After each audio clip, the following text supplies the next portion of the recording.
tired after dancing? Oh, my. Paul? Oh, Paul! Ma sent us to fetch you home, and you best be quick about it. Oh, Sarah, let me tell it. She told us to be sure and tell you that we got us another one. Another one? Yes, we got us another brand new baby. No, Billy Joe. Ma said to tell Paul that we got us two more. We got us two more brand new babies. 2 more? Well, that makes 4, 5, 6, 7, 8, 9, 10, 11, 12, 13.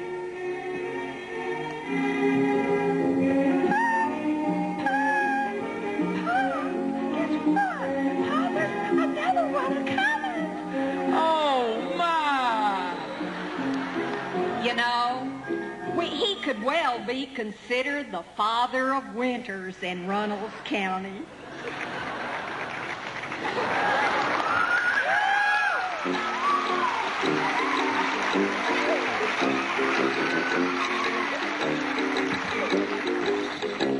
You know, she could be right.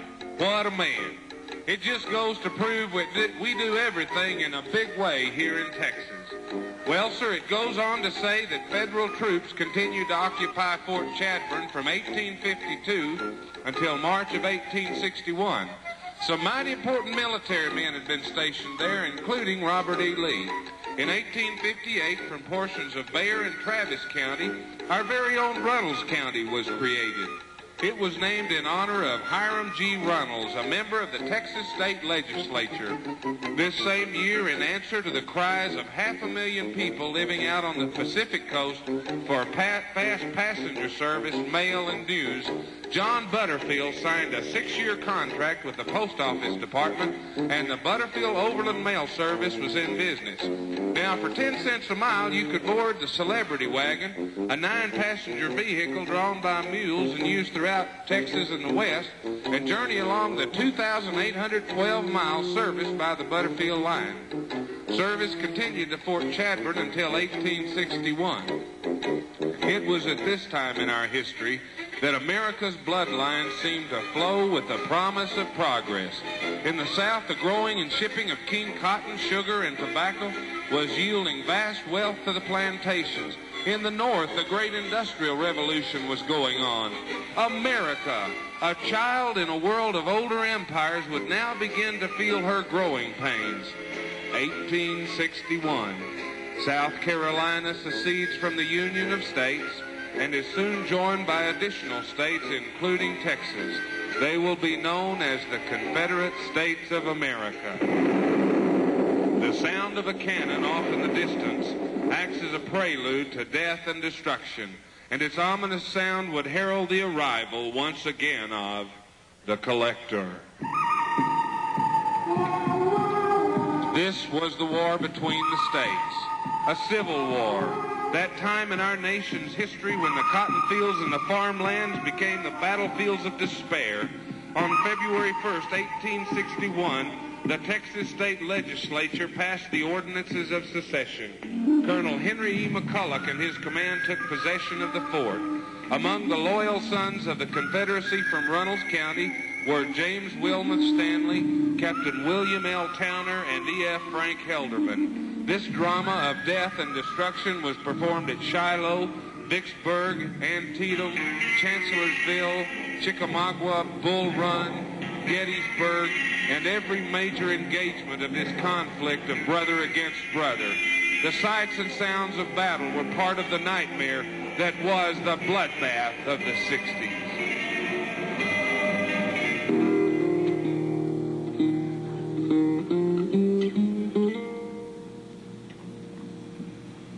Oh, I wish I was in a land of cotton. Old times are not forgotten. Look away,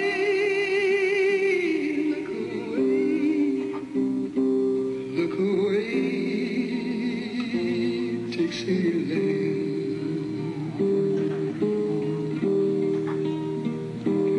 Oh, I wish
had come to call. He left in his wake the mournful sounds of weeping women, scattered ashes of destruction, shattered dreams, and the overwhelming memory of war.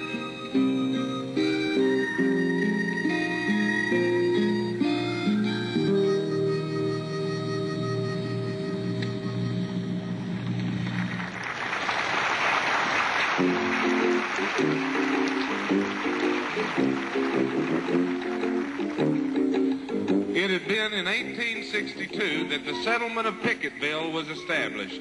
After the war, the starving conditions of the South created a greater need for beef than ever before. Texas, the Longhorn state, supplied that need, and in doing so pulled itself out of the economic slump caused by the war. And speaking of beef, it was in 1865 that the Wiley brothers, R.K. Henry and Tom, along with John Henderson, drove the first herd of steers up the Pecos River on their way to sell the beef at Fort Sumter. Once again, the Indians were perpetrating their raids. In 1874, Richard Coke, governor of Texas, authorized the organization of a frontier battalion of Texas Rangers. A scouting camp with some 25 Rangers was located in Runnels County near the community of Content. In 1876, after the Indians had been driven from the frontier, the Rangers abandoned this camp. This same year, the first settlers of Content began to arrive, and Colonel Thomas L. Odom, a Civil War veteran, and his son Garland drove 4,000 head of cattle from San Antonio to Runnels County and established the O.D. Ranch at Fort Chadbourne. As Runnels County slowly began to grow, we would witness the arrival of farmers, doctors, lawyers, bankers, merchants, blacksmiths, cowboys,